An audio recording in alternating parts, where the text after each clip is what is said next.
চতুর্থ শ্রেণীর শিক্ষার্থীরা, আসসালামু আলাইকুম। আজ তোমাদের গণিত বইয়ের 17 পৃষ্ঠার অঙ্কগুলো সমাধান করব।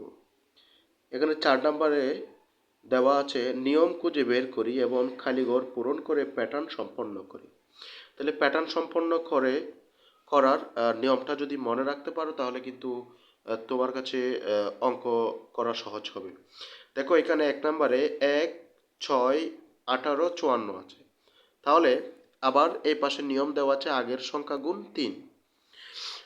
কিভাবে হয়েছে দেখো, 2 এর সাথে 3 গুণ, অর্থাৎ আগের সংখ্যা, এই যে আগের সংখ্যা গুণ 3। 2 এর সাথে যদি 3 গুণ করি, 3 দুগুণে 6, 6 এর সাথে 3 গুণ করলে 3 6 18, 18 এর সাথে যদি 3 গুণ করা তাহলে 54 হয়েছে। আবার 54 এর সাথে 3 গুণ করলে 162 হয়, 162 সাথে আবার যদি 3 গুণ করো 486 হয়। এখানে লিখে দিয়ে দেওয়া আছে আগের সংখ্যা গুণ 3।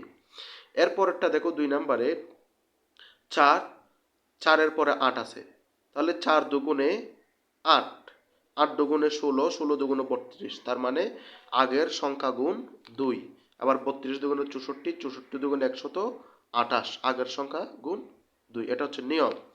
এরপরে 3 নাম্বার দেখো 1, 5, এরপর হচ্ছে 25, তার মানে 1 থেকে 5, একের সাথে আগের সংখ্যা 5, 5 এর সাথে আগের সংখ্যা গুণ, আগের সংখ্যা 5, তাহলে আগের সংখ্যা 5, 5 5 25, 25 এর সাথে যদি আমরা আবার 5 গুণ করি 125 হয়, 125 এর সাথে যদি আবার 5 গুণ করি তাহলে 625 হয়। তাই নিয়ম হবে আগের সংখ্যা গুণ 5। এরপরে 4 নাম্বারটা দেখো 3, 12, 48, তার মানে আগের সংখ্যার সাথে 3 এর সাথে 4 গুণ হয়েছে। 3 4 12, 4 12 48, 48 এর সাথে যদি 4 গুণ করে তাহলে 192, 192 এর সাথে 4 গুণ করলে 768। নিয়ম হবে আগের সংখ্যা গুণ 4। এরপরে 5 নাম্বারটা দেখো 1, 10, 100, তাহলে নিয়মটা দেখে নাও আগের সংখ্যা গুণ 10। তাহলে 1 এর সাথে 10 গুণ করে 10 হয়, 10 এর সাথে 10 গুণ করলে 100 হয়, 100 এর সাথে 10 গুণ করলে 1000 হয়, 1000 এর সাথে 10 গুণ করলে 10000 হয়।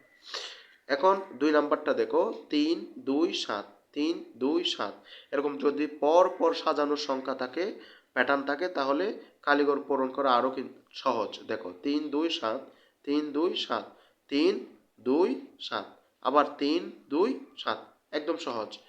এরপরে দেখো একদম নিচে দেখো 5 নাম্বারটা দেখো নিয়ম খুঁজে খালিঘর পূরণ করে প্যাটার্ন সম্পন্ন করি। 1 3 5, 1 3 5, 1 3 5।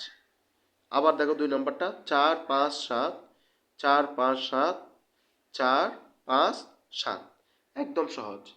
এবং যদি তোমরা অঙ্কগুলো করো তাহলে তোমাদের জন্য বুঝতে সহজ হবে। ধন্যবাদ সবাইকে। দেখা হবে আগামী ক্লাসে।